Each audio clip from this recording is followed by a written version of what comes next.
السلام علیکم ورحمۃ اللہ وبرکاتہ۔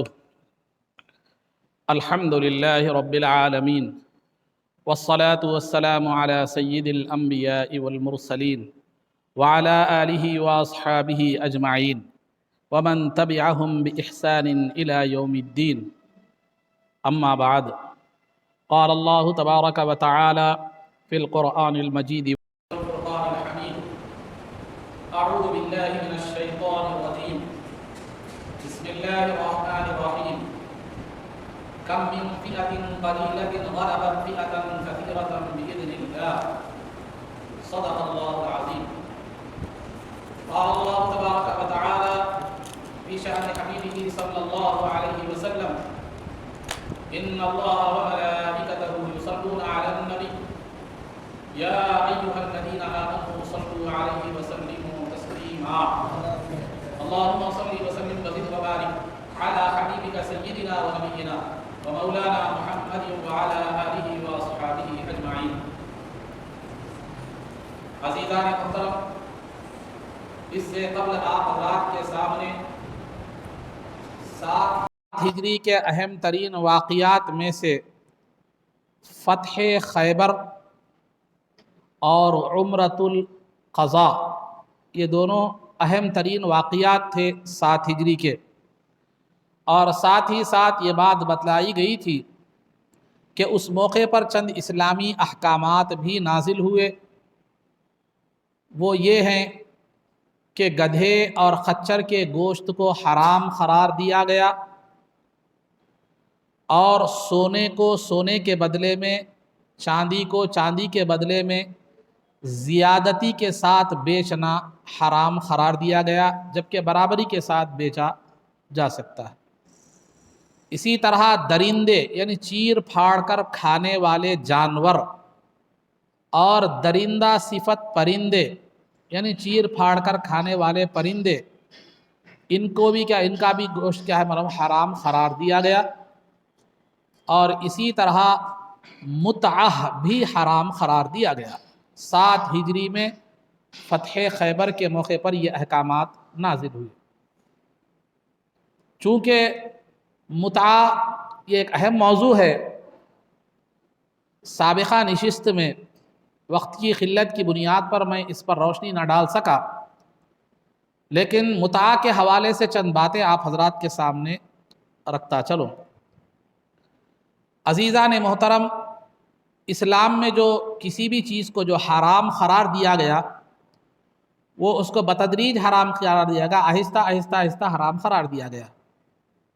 خود شراب کی مثال آپ لیجئے کہ ایک مقام پر کہا گیا کہ اسمہما اکبر من نفعہما، اس کا فائدہ اس کے نفع سے زیادہ ہے، اس کا نقصان اس کا گناہ اس کے نفع سے زیادہ ہے۔ پھر ایک مقام پر کہا گیا کہ جو ہے نا لا تقربوا الصلاۃ وانتم سکارا، نماز کے قریب نشے کی حالت میں مت آنا۔ آہستہ آہستہ پابندیاں کہا گئی۔ اس کے بعد آگے سورہ مائدہ میں بتلایا گیا، پورے طور پر منع کر دیا گیا کہ انما الخمر والمیسر والانصاب والازلام رجس من عمل الشیطان فاجتنبوہ، یہ شراب جوا وغیرہ یہ جو ہے نا یہ گندگی ہیں، شیطانی عمل ہے، اس سے پورے طور پر بچ جاؤ۔ تو جب تک اسلام میں کوئی چیز حرام نہیں ہوتی، اس سے پہلے تک وہ کیا ہے، اس کی اجازت ہوتی ہے، گویا وہ ایک طرح سے جائز ہوتی ہے، تو اس کی اجازت ہوتی ہے۔ تو اسی طرح متعہ بھی 7 ہجری میں خیبر کے فتح خیبر کے موقع پر حرام ہوا، اس سے پہلے اس کی اجازت تھی۔ اب اسلام میں جس متعہ کی اجازت تھی وہ کیا ہے، وہ بھی تھوڑی تفصیل میں آپ کے سامنے عرض کرتا چلوں۔ متعہ کے معنی ہے مختصر فائدے کے، متعہ کے معنی ہے مختصر فائدے کے۔ متعہ کی 2 صورتیں تھیں۔ ایک صورت تو یہ کہ آدمی باضابطہ نکاح کرتا، گواہوں کی موجودگی میں ایجاب و قبول کے ذریعے سے نکاح کرتا، باضابطہ نکاح کرتا، مگر وہ نکاح کا وقت متعین ہوتا، یعنی میں تجھ سے اتنی رقم پر اتنی مدت تک کیا کرتا ہوں، نکاح کرتا ہوں، اتنی مدت تک اتنی رقم پر اتنے مہر پر اتنی رقم پر اتنی رقم مہر پر اتنی مدت تک، مثال کے طور پر سمجھانے کے لیے میں بتا رہا ہوں، 10,000 مہر کی رقم پر میں تجھ سے ایک مہینے کے لیے نکاح کرتا ہوں.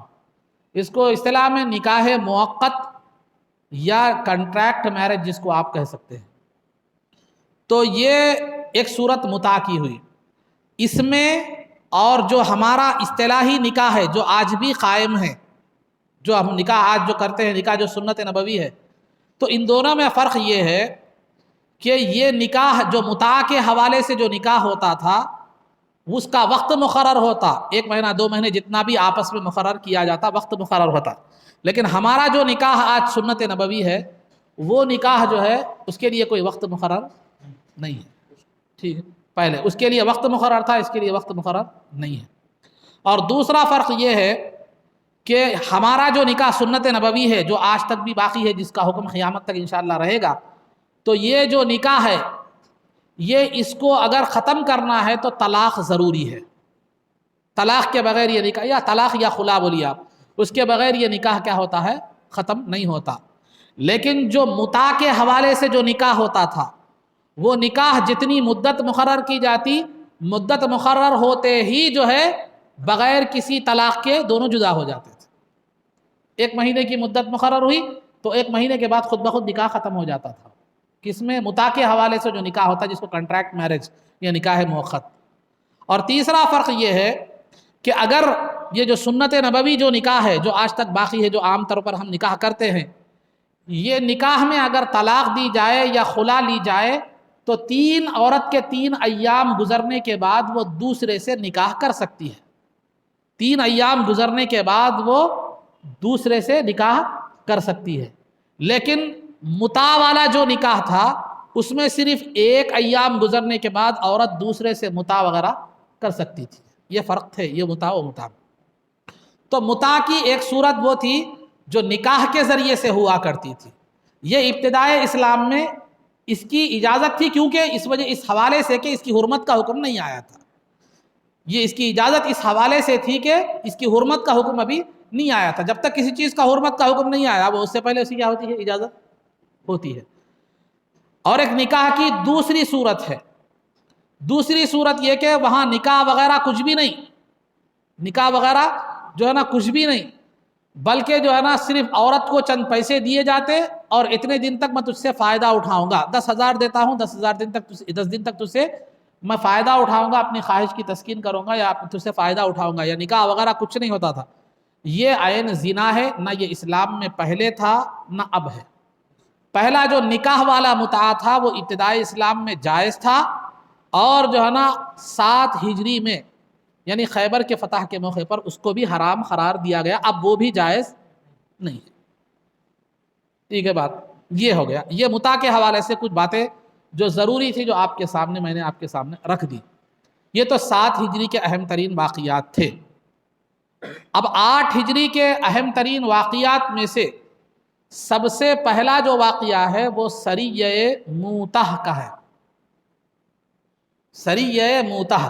اس سے پہلے بھی میں نے آپ کے سامنے وضاحت کی ہے، ایسی جنگ جس میں رسول پاک صلی اللہ علیہ وسلم بنفس نفیس بذات خود شرکت فرمائیں، شریک ہوں، اس کو غزوہ کہتے ہیں.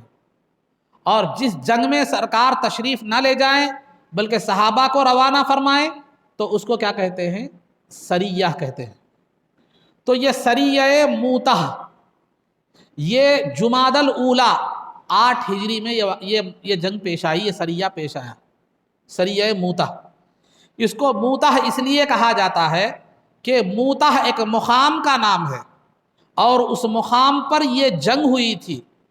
اس وجہ سے اس کو، چونکہ اس میں سرکار شریک نہیں تھے اس جنگ میں، اس وجہ سے اس کو سریہ کہا جاتا ہے. اور چونکہ یہ موتہ کے مقام میں یہ جنگ ہوئی تھی تو جنگ یہ کیا ہے معلوم ہے، اس کو سریہ موتہ کہا جاتا ہے. جب بدر کے مقام پر جنگ ہوئی تھی تو جنگ بدر، احد کے مقام پر جنگ ہوئی تھی تو جنگ احد جیسا کہا جاتا ہے. تو بہرحال خیبر میں ہوئی تھی تو غزوہ خیبر. تو ایسا تو مقام کے لحاظ سے اس کا کیا ہے نام دیا گیا. یہ موتہ جو ہے یہ شام کا ایک شہر تھا، اس کا نام بلقا، شام مانے جس کو ہم سیریا کہتے ہیں. تو شام کا ایک شہر تھا جس کا نام بلقاء تھا، اس کا ایک علاقہ تھا موتہ، اس کا ایک علاقہ، ایک مقام کا نام کیا تھا؟ بلقاء نامی شہر کے ایک علاقے کا نام جو ہے نا یہ موتہ تھا، جہاں پر یہ جنگ ہوئی۔ اور اس وقت شام سلطنت روم کے زیر تسلط تھا۔ قیصر روم نے شام کا امیر اور گورنر جو ہے نا شرحبیل بن عمرو کو بنایا تھا۔ شام کا گورنر شرحبیل بن عمرو کو قیصر روم، جیسا کہ میں نے بتلایا ہے روم کے ہر بادشاہ کا لقب کیا تھا؟ قیصر تھا، نام الگ تھا، لقب الگ تھا۔ تو اس کا نام تو قیصر تھا لیکن اس کا لقب تو بادشاہ کا قیصر تھا، لیکن اس کا نام ہرقل تھا، جیسے میں نے پیچھے بھی عرض کیا ہے۔ تو ہرقل نے شام کا امیر اور شام کا گورنر شرحبیل بن عمرو کو جو ہے نا بنایا تھا، تو وہاں کا گورنر وہ تھا۔ تو سرکار دو عالم صلی اللہ علیہ وسلم نے جس طرح بادشاہوں کو خطوط لکھے تھے جس میں آپ نے اسلام کی دعوت دی تھی، سابق میں آ چکا ہے، تو اسی طرح شرحبیل کو بھی جو ہے نا آپ نے ایک خط لکھا تھا، جو ہے نا جو قیصر روم کی طرف سے ملک شام کا گورنر یا امیر تھا۔ شرحبیل بن عمرو کو بھی سرکار نے ایک خط لکھا تھا جس میں اس کو آپ نے اسلام کی دعوت دی تھی، اور یہ خط پہنچانے کی ذمہ داری سرکار نے حارث بن عمیر رضی اللہ تعالیٰ عنہ کو دی تھی، یہ خط اس تک پہنچانے کی۔ جب آپ یہ خط لے کر جو ہے نا جا رہے تھے تو مقام موتہ پر جو ہے نا اس کی ملاقات، شرحبیل بن عمرو کی ملاقات حارث بن عمیر رضی اللہ تعالیٰ عنہ سے ہوئی۔ اس نے پوچھا تم کون ہو؟ کیا محمد صلی اللہ علیہ وسلم کے قاصد ہو؟ تو آپ نے کہا ہاں انا قاصد رسول اللہ، کہ میں رسول پاک صلی اللہ علیہ وسلم کا قاصد ہوں۔ تو اس نے کیا کر دیا؟ آپ کو شہید کر دیا۔ شرحبیل بن عمرو نے حارث بن عمیر رضی اللہ تعالیٰ عنہ کو جو ہے نا شہید کر دیا۔ اور شہید قاصد کوئی بھی ہو، قاصد کو قتل کرنا یہ جنگی جرائم میں بھی شامل کیا جاتا ہے، جنگی اصول کے بھی جو ہے نا خلاف ہے۔ تو لہذا جب اس نے آپ کے صحابی رسول حارث بن عمیر کو جو ہے نا قتل کیا، شہید کر دیا، تو سرکار دو عالم صلی اللہ علیہ وسلم کو جب اس کی خبر ہوئی تو سرکار دو عالم صلی اللہ علیہ وسلم نے 3000 مسلمانوں کا لشکر تیار فرمایا اس پر حملے کے لیے۔ شرحبیل بن عمرو جو امیر شام تھا، جو ہے نا گورنر تھا شام کا، اس پر حملے کے لیے آپ نے کیا ہے لشکر تیار فرمایا۔ اور اس لشکر میں آپ نے یہ فرمایا کہ دیکھو اس لشکر کا میں جو کمانڈنگ جو کریں گے، جھنڈے اسلام کا جو جھنڈا سنبھالیں گے، جو کمانڈنگ کریں گے، جو امیر ہوں گے اس لشکر کے پہلے امیر زید بن حارثہ ہوں گے۔ جب یہ شہید ہو جائیں تو اس کے بعد اس کی کمانڈنگ یا اس کی امارت یا اس کے امیر جو ہے نا جعفر بن ابی طالب کریں گے، امیر ہوں گے اس کے۔ جب جعفر بن ابی طالب بھی شہید ہو جائیں تو پھر عبداللہ بن رواحہ اس کی کمانڈنگ کریں گے، اس کے امیر ہوں گے۔ جب عبداللہ بن رواحہ بھی شہید ہو جائے تو پھر مسلمان آپس میں مل کر کسی کو باتفاق رائے کیا کر لینا، اپنا امیر مقرر کر لینا۔ تو چونکہ سرکار نے امکانی صورتحال کے پیش نظر سرکار نے اس لشکر کے 3 امراء مقرر فرمائے تھے، 3 امیر مقرر فرمائے تھے، اسی وجہ سے تاریخ اسلام میں اس لشکر کو جیش العمراء کہا جاتا ہے۔ جیش العمراء، جیش کہتے ہیں لشکر کو، امراء امیر کی جمع امراء ہے، یعنی کئی امیروں والا لشکر۔ اس کے بعد سرکار دو عالم صلی اللہ علیہ وسلم اس لشکر کو روانہ کرنے کے لیے، الوداع کہنے کے لیے، مدینے میں ایک مقام تھا ثنیۃ الوداع، اس مقام تک سرکار بھی خود اس لشکر کے ساتھ گئے اور ان کو نصیحت فرمائی کہ جاتے ہی جنگ مت کرو، ان کو دعوت دو اسلام کی یا اصلاح کی بات کرو، نہ مانے تو اس کے بعد جنگ کرنا، اور تقوی اور پرہیزگاری کے دامن کو تم کبھی بھی ہاتھ سے جانے نہ دینا، اور اپنے ساتھیوں کے ساتھ خیرخواہی کا مطالبہ کرنا، اور اللہ کے لیے، دین اسلام کی سربلندی کے لیے اللہ کے دشمنوں سے لڑنا، اخلاص کے ساتھ یہ جنگ کرنا۔ یہ نصیحتیں فرما کر سرکار نے لشکر کو وداع فرمایا۔ تو جب یہ لشکر جا رہا تھا تو عبداللہ بن رواحہ رضی اللہ تعالیٰ عنہ کی کیفیت الگ تھی، ان کی حالات و کیفیات سے ایسا معلوم ہوتا تھا کہ گویا وہ اس جنگ میں شہید ہونے والے ہیں۔ چنانچہ جب لشکر جا رہا تھا تو دیگر جو مسلمان تھے ان مسلمانوں نے جو ہے نا یہ زور سے بآواز بلند کہا کہ جاؤ اور کامیابی کے ساتھ واپس آؤ.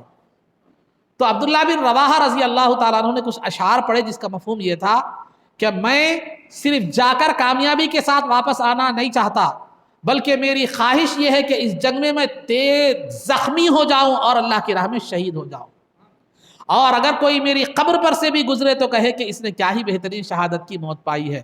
یعنی تعریف مقصود نہیں تھی، قابل رشک میری کیا ہو، وفات ہو، میری شہادت ہو. آپ نے یہ الفاظ فرمائے، نکل گئے.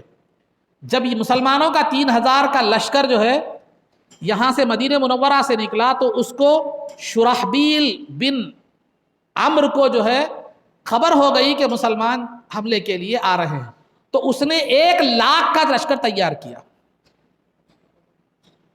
پھر ادھر روم کا جو بادشاہ تھا قیصر، جس کا لقب قیصر تھا اور نام ہرقل تھا، وہ بھی 1,00,000 کی فوج لے کر، یہ دونوں 2,00,000 فوجیں جو ہے نا مقام موتا میں مسلمانوں کے 3,000 فوج کے مقابلے کے لیے آ گئے. 3,000 فوج کے مقابلے کے لیے آ گئے. جب مسلمان مقام موتا میں پہنچے تو وہاں حالات دیگرگوں تھے. سامنے دشمن کی فوج 2,00,000 ہے، پھر یہاں مسلمانوں کی فوج 3,000 ہے. تو مسلمانوں کے درمیان ایک رائے پیدا ہو گئی کہ کیا جنگ لڑے یا نہ لڑے. تو بعض کی رائے تو یہ تھی کہ رسول پاک صلی اللہ علیہ وسلم کو حالات کی اطلاع دیں گے، سرکار اگر کچھ مدد بھیجے تو انتظار کریں گے، مدد آنے کے بعد کیا کریں گے، جنگ کریں گے. بعض کی رائے ایسی تھی کیونکہ دشمن کی ایک تعداد کثیر ہے. لیکن جو ہے نا عبداللہ بن رواحہ رضی اللہ تعالیٰ عنہ نے فرمایا کہ دیکھو ساتھیو، آج تک ہم نے جو دشمنان اسلام سے جنگ کی ہے تعداد اور قوت کی بنیاد پر جنگ نہیں کی، حرارت ایمانی اور جذبہ ایمانی کی بنیاد پر کی ہے. چلو آگے بڑھو. 2 فائدوں میں سے تو ایک فائدہ یقیناً ہے ہی ہے، مر جاؤ تو شہادت ہے، جیت جاؤ تو فتح ہے. تو سب لوگوں نے کہا بالکل عبداللہ بن رواحہ نے صحیح کہا. اس کے بعد زید بن حارثہ جو امیر تھے، ان کی امارت میں اسلامی لشکر آگے بڑھا. 2,00,000 کا لشکر ہے سامنے، صرف 3,000 مسلمان. تو اس کے بعد اس قدر مسلمانوں نے جنگ کی کہ دشمن کے پرخچے اڑ گئے، اور اب زید بن حارثہ رضی اللہ تعالیٰ عنہ لڑتے لڑتے لڑتے شہید ہو گئے. تو سرکار کے حکم کے مطابق جو ہے نا جعفر بن ابی طالب رضی اللہ تعالیٰ عنہ جھنڈے کو اٹھائے اور آپ لڑتے رہے. دشمنوں نے آپ کے اطراف گھیراؤ کر لیا اور آپ پر تیر اور تلوار برسانے لگے. آپ کا سیدھا ہاتھ کٹ گیا تو جھنڈا آپ نے بائیں ہاتھ میں پکڑا، بایاں ہاتھ کٹ گیا تو جھنڈا آپ نے گود میں لیا، اور پھر آپ جو ہے نا ایک وقت آیا کہ شہید ہو گئے.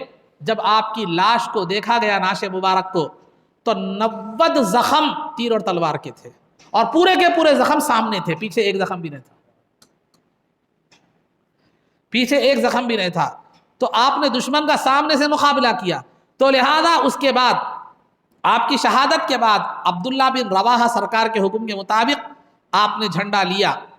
وہ اس وقت جب آگے بڑھنے کا موقع تھا، جنگ میں دشمنوں پر آگے بڑھ کر حملہ کرنے کا تھا، کمانڈنگ کی ضرورت تھی جب، تو عبداللہ بن رواحہ کے دل میں ایک لمحے کے لیے یہ جو ہے نا ایک پسو پیش کا خیال آیا، تھوڑی سی جھجک ہوئی کہ جنگ کریں یا نہ کریں، اس طرح کا تھوڑا خیال آیا. خیال آتے ہی آپ نے فوراً اپنے نفس سے خطاب کر کے کہا کہ اے نفس، تو رضامندی سے ہو، خوش دلی سے ہو یا ناخوشی سے ہو، بادل خواستہ ہو یا بادل ناخواستہ ہو، تجھے آج اللہ کی راہ میں لڑنا ہی لڑنا ہے دشمنوں سے. تو پھر فوراً وہ کیفیت ختم ہو گئی اور آپ جو ہے نا جھنڈا لے کر آگے بڑھے، دشمنوں سے مقابلہ کرتے ہوئے جو ہے آپ بھی شہید ہو گئے. اب مسلمانوں کے تیسرا حکم کیا تھا سرکار کا؟ جب یہ تینوں شہید ہو جائے تو مسلمان اپنے اتفاق رائے سے کسی کو امیر بنا لے. تو مسلمانوں نے ثابت بن احزم رضی اللہ تعالیٰ عنہ کو اپنا اتفاق رائے اپنا امیر بنایا. تو ثابت بن احزم نے کہا کہ مجھے کمانڈنگ کا اتنا زیادہ تجربہ نہیں ہے، مجھ سے بہتر کمانڈنگ جو ہے نا خالد بن ولید کر سکتے ہیں. چنانچہ مسلمانوں نے باتفاق رائے خالد بن ولید رضی اللہ تعالیٰ عنہ کو اپنا کمانڈر بنایا، اور آپ بہادری سے جنگ کرتے رہے. اس کے بعد دن گزر گیا، رات ہو گئی. جب دوسرا دن آیا تو خالد بن ولید رضی اللہ تعالیٰ عنہ نے ایک جنگی ترکیب اختیار فرمائی. آپ نے لشکر کی میں تبدیلی فرمائی، لشکر میں تبدیلی فرمائی. اس سے پہلے میں نے آپ کے سامنے عرض کیا ہے کہ لشکر کے جو ہے نا تقریباً 5 حصے ہوتے ہیں. سامنے کا جو حصہ ہوتا ہے ٹکڑی، اس کو مقدمہ کہتے ہیں. بالکل پیچھے کا جو حصہ ہوتا ہے اس کو ساقہ کہتے ہیں. سیدھی جانب کا جو ہوتا ہے ساق بولتے ہیں پنڈلی کو، جو پیچھے حصے کا جو ہے. اور جو ہے نا سیدھی جانب کا جو حصہ ہے میمنہ یعنی سیدھا جانب، اور بائیں جانب کا جو حصہ ہے تب میسرہ، اور درمیان کا جو ہوتا ہے قلب. قلب کے معنی درمیان کے بھی آتے ہیں. جیسا کہ بولتے ہیں آپ کا مکان کہاں ہے، آپ کی دکان کہاں ہے، تو قلب شہر میں ہے، یعنی شہر کے درمیان میں. تو خالد بن ولید رضی اللہ تعالیٰ عنہ اب تک جو لشکر لڑ رہا تھا اس لشکر کو بدل دیا آپ نے. پیچھے والی ٹکڑی کو سامنے لا لیا، سامنے والی ٹکڑی کو پیچھے لا لیا، پیچھے والی ٹکڑی کو سامنے لا لیا، دائیں کی بائیں، بائیں کی دائیں کر دیا. لشکر کی ہیئت بدل گئی. جب صبح ہوئی دوسرا دن ہوا تو دشمنوں نے دیکھا کہ لشکر کی کیفیت بدلی ہوئی ہے، تو ان کو ایک غلط فہمی یہ ہو گئی کہ ہو سکتا ہے مسلمانوں کی مدد کے لیے اور لشکر آ گیا ہو. ان کے حوصلے پست ہو گئے، حوصلے پست ہو گئے. خالد بن ولید رضی اللہ تعالیٰ عنہ نے اس دشمن کے پست حوصلے سے فائدہ اٹھایا اور ان پر ایک ایسا وار کیا، ایسا خطرناک کاری ضرب لگائی، اور ایسا جو ہے نا قوت کے ساتھ وار کیا کہ جو ہے نا وہ جو ہے نا وہ بھاگ، وہ جو ہے نا ڈر کر جو ہے نا ہیبت کھا کر اور جو ہے نا خوف سے بزدلی کے ساتھ وہ بھاگنے لگے. آپ اس بات سے اندازہ لگا سکتے ہیں کہ خالد بن ولید رضی اللہ تعالیٰ عنہ نے کیسی جنگ کی ہے. خود خالد بن ولید رضی اللہ تعالیٰ عنہ کا بیان ہے کہ اس جنگ میں میری 9 تلواریں ٹوٹ گئی. تلوار کوئی لکڑی کی چیز نہیں ہے، 9 تلواریں اس جنگ میں ٹوٹ گئی. تو مسلمان جب حملہ کیے خالد بن ولید رضی اللہ تعالیٰ عنہ کی کمانڈنگ میں، تو پھر کافر جو ہے نا بدحواس ہو کر بھاگ کر بھیڑ اور بکریوں کی طرح بھاگنے لگے. چونکہ مسلمانوں کی تعداد کم تھی اسی لیے مسلمان اس کا پیچھا کرنا خلاف مصلحت سمجھ گئے. بہرحال جنگ کیا ہو گئی؟ فتح ہو گئی. یہاں جنگ ہو رہی تھی، یہاں جنگ ہو رہی تھی. وہاں میدان جنگ کو اللہ رب العزت نے مدینہ منورہ میں سرکار کے سامنے کر دیا، اس کا نقشہ سرکار کے سامنے پیش کر دیا. جیسا کہ معراج میں جب کفار سوال کر رہے تھے بیت المقدس کے حوالے سے، تو بیت المقدس کو اللہ رب العزت نے آپ کے سامنے کر دیا تھا. یہ واقعات آپ مقررین اکرام سے سنتے رہتے ہیں. تو لہذا میدان جنگ کا جو ہے نا نقشہ اللہ نے سامنے کر دیا. تو جب جعفر جو ہے نا جب زید بن حارثہ رضی اللہ تعالیٰ عنہ لڑتے لڑتے شہید ہو گئے، تو سرکار نے فرمایا کہ جو ہے نا زید شہید ہو گئے اور جنت میں وہ اپنا مقام پا گئے، اور جنت میں سنہرے تخت پر ان کا مقام انہیں مل گیا، وہ تخت پر بیٹھے ہوئے ہیں. یہ غور سے سماعت فرمائیے جو بات بتا رہا ہوں، تو غور سماعت فرمائیے، ٹھیک ہے. اس کے بعد جب اب جعفر بن ابی طالب نے جو ہے نا کیا کیا ہے، علم اسلام کو، اسلام کے جھنڈے کو تھاما ہے، لہذا وہ بھی بڑی بہادری سے دشمنوں سے لڑ رہے ہیں. ان کا سیدھا ہاتھ کٹ گیا تو انہوں نے جھنڈے کو بائیں ہاتھ میں لیا، بایاں ہاتھ کٹ گیا تو جو ہے نا جھنڈے کو انہوں نے گود میں لیا، اور اب وہ شہید ہو گئے ہیں، اور اللہ رب العزت نے ان کو، وہ جنت میں داخل ہو چکے ہیں، اور ان کے 2 بازوؤں کے کٹنے کے طفیل میں اللہ رب العزت نے انہیں 2 بازو عطا فرمائے ہیں جنت میں، اور وہ فرشتوں کے ساتھ کیا کر رہے ہیں؟ جنت میں اڑ رہے ہیں. اسی وجہ سے ان کو جعفر طیار کہا جاتا ہے. طیار مانے طا سے اڑنے والا. تو لہذا اس کے بعد جعفر طیار کے بعد عبداللہ بن رواحہ نے جو ہے نا اسلام کے جھنڈے کو لیا. عبداللہ بن رواحہ کا سرکار ان لوگوں کے بارے میں خبر دیتے چلے جاتے، اور آنکھوں سے آنسو جاری ہے سرکار کے. ان کی شہادت کی خبر دے رہے ہیں، ادھر آنکھوں سے آنسو کیا ہے معلوم ہے؟ جاری ہیں. اس کے بعد جب عبداللہ بن رواحہ رضی اللہ تعالیٰ عنہ کی بات آئی تو سرکار نے تھوڑی سی خاموشی اختیار فرمائی. تھوڑی سی خاموشی اختیار فرمانے کے بعد اس کے بعد سرکار دو عالم صلی اللہ علیہ وسلم نے فرمایا عبداللہ بن رواحہ نے بھی دشمنوں سے بہت بہادری کے ساتھ جنگ کی اور شہید ہو گئے، اور جنت میں ان کا مقام ان کو حاصل ہو گیا. تو صحابہ نے جو ہے نا پوچھا، یا رسول اللہ، جب آپ زید بن حارثہ اور جعفر بن ابی طالب رضی اللہ تعالیٰ عنہما کے بارے میں خبر دے رہے تھے تو آپ نے بلا تردد کے، بغیر کسی سوچ کے، بغیر کسی توقف کے آپ نے ان کے بارے میں خبر دی، لیکن عبداللہ بن رواحہ کی بات جب آئی تو آپ نے خبر دینے میں تھوڑا سا خاموشی اختیار فرمائی. وجہ کیا ہے؟ تو سرکار نے فرمایا کہ میں نے جنت میں عبداللہ بن رواحہ کو تخت پر بیٹھے دیکھا کہ ان کا تخت حرکت کر رہا ہے. کچھ دیر وہ تخت حرکت کیا، اس کے بعد وہ تخت کیا ہو گیا؟ تھم گیا، اس کے بعد میں نے تمہیں خبر دی۔ تو صحابہ نے پوچھا وہ حرکت کیوں؟ تو ان کے دل میں جنگ کے تعلق سے تھوڑا پسو پیش خیال آ گیا تھا، جنگ کرے یا نہ کرے، تھوڑا سا تزلزل آ گیا تھا، تھوڑا سا یہ آ گیا تھا۔ تو اس جو ہے نا تزلزل کی وجہ سے، اس پشو پیش کے عمل کی وجہ سے جنت میں اس کا اثر ان کے یہ ہوا کہ ان کے جو ہے نا تخت میں تھوڑی دیر کے لیے کیا ہو گئی، حرکت پیدا ہو۔ تو بہرحال اس کے بعد جب یہ واقعات سرکار نے سنائے جنگ کے، تو اس کے بعد سرکار دو عالم صلی اللہ علیہ وسلم جعفر طیار رضی اللہ تعالیٰ عنہ کے گھر پر گئے اور ان کے دونوں بچوں کے سر پر ہاتھ پھیرا، اور ہاتھ پھیرتے ہی آپ کی آنکھوں سے آنسو روا دوا ہو گئے، کیونکہ چچیرے بھائی تھے سرکار کے، تو جو ہے نا آنسو روا دوا ہو گئے۔ تو جعفر رضی اللہ تعالیٰ عنہ کی اہلیہ محترمہ سمجھ گئی کہ معاملہ کچھ خلاف مطلب کچھ الگ ہے، بات کچھ الگ ہے۔ تو انہوں نے پوچھا کہ یا رسول اللہ صلی اللہ علیہ وسلم، میرے ماں باپ آپ پر قربان، کیا جعفر کے تعلق سے کوئی خبر آئی ہے؟ تو سرکار نے فرمایا ہاں، وہ شہید ہو گئے۔ یہ سننا تھا کہ ان کے جو ہے نا ان سے ایک چیخ نکل گئی، ایک چیخ نکلی ان سے، اور تمام عورتیں ان کے پاس کیا ہو گئی، جمع ہو گئی۔ تو اس کے بعد سرکار دو عالم صلی اللہ علیہ وسلم وہاں سے چلے گئے۔ سرکار کو بھی جاتے وقت سرکار نے صحابہ کو کہا کہ دیکھو جعفر کے جو ہے نا گھر والے آج جو ہے نا غم میں ہیں، لہذا تم کھانا پکا کر ان کو بھیجو۔ وہ پکوان نہیں کر سکتے، لہذا کھانا پکا کر انہیں ان کے گھر والوں کو بھیجو۔ تو آج ہمارے پاس میت کسی کے گھر میں انتقال ہوتا ہے تو جو کھانا پکا کر جو بھیجتے ہیں، یہ وہی سنت رسول ہے جس کا سرکار نے حکم دیا تھا، کیونکہ میت کے گھر والے غم میں ہوتے ہیں، وہ پکوان کی طرف، پکانے کی طرف یا کھانے کی طرف توجہ نہیں ہوتی، تو لہذا رشتہ داروں کا یا عزیزوں کا، پڑوسیوں کا، محلے والوں کا یہ جو ہے نا یہ حق ہے، یہ جو ہے نا یہ فرض بنتا ہے کہ وہ کیا کرے، اس طرح ان کے ساتھ کھانے کا معاملہ کرے، تاکہ جو ہے نا وہ جو ہے نا ان کو بھی ایک راحت کا وہ ہو جائے، راحت ہو جائے۔ پھر اس کے بعد سرکار کو خود بھی اتنا صدمہ ہوا، جعفر رضی اللہ تعالیٰ عنہ کی شہادت سے اتنا صدمہ ہوا کہ سرکار 3 دن تک مسجد نبوی سے باہر نہیں نکلے۔ جعفر بن ابی طالب رضی اللہ تعالیٰ عنہ کے صدمے میں 3 دن تک مسجد نبوی سے باہر نہیں، کسی سے ملاقات نہیں کرتے تھے، کسی سے بات چیت نہیں، خاموشی سے آپ نے مسجد نبوی میں 3 دن تک اپنے آپ کو جو ہے نا روکے رکھ لیا۔ اس کے بعد جب یہ جو ہے نا سرکار دو عالم صلی اللہ علیہ وسلم واقعہ جنگ کے حالات صحابہ کو بیان فرما رہے تھے، تو جب عبداللہ بن رواحہ بھی شہید ہو گئے تو خالد بن ولید رضی اللہ تعالیٰ عنہ نے جو ہے نا جب یہ جنگ کا علم اسلام تھاما، اسلام کا جھنڈا تھاما، تو سرکار نے فرمایا کہ اے اللہ، تیری تلواروں میں سے ایک تلوار نے اسلام کے جھنڈے کو تھاما ہے، فَأَنْتَ تَنْصُرْهُ، جو ہے نا اے اللہ تو ان کی مدد فرما۔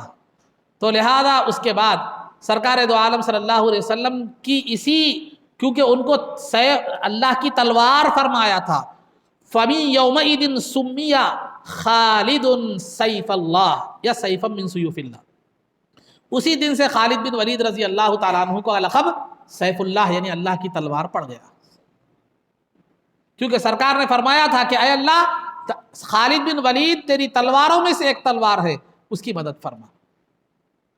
تو لہذا یہ جب یہ خالد بن ولید رضی اللہ تعالیٰ عنہ کی کمانڈنگ میں، امارت میں پورا اسلامی لشکر جب وہاں سے جنگ موتا کے مقام سے مدینہ منورہ کی طرف فتح یاب ہو کر آیا، تو سرکار دو عالم صلی اللہ علیہ وسلم اور مسلمانوں نے جو ہے نا مدینے سے باہر جا کر اس لشکر کا استقبال کیا اور اس کو مبارکبادی دی۔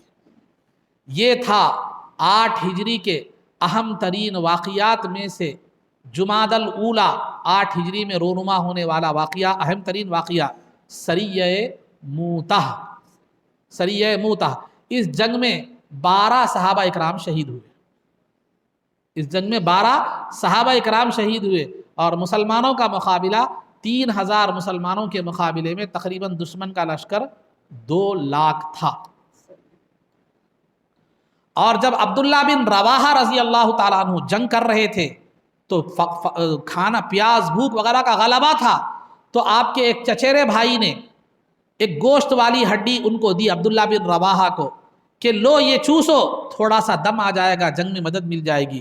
تو آپ نے ایک مرتبہ ہڈی چوسی، وہ گوشت، فوراً دل میں خیال پیدا ہوا کہ جو ہے نا تو یہاں مزے کرنے، اے نفس تو یہاں مزے کرنے کے لیے نہیں، اللہ کی راہ میں جہاد کرنے کے لیے آیا ہے۔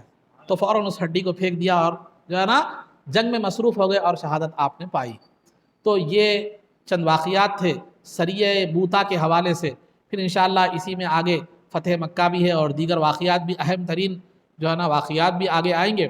اللہ رب العزت سے دعا ہے کہ پروردگار عالم جو سیرت مبارکہ کا جو بیان کیا گیا ہے مولا، اگر اس میں کچھ کوتاہی ہو گئی ہو تو مولا اپنے فضل و کرم سے سرکار کی رحمت کے طفیل میں معاف فرما۔ اے اللہ ہمارے اس سیرت مبارکہ کے سننے اور سنانے کو قبول فرما، اس کو ہمارے لیے ذخیرہ آخرت اور ذریعہ نجات بنا۔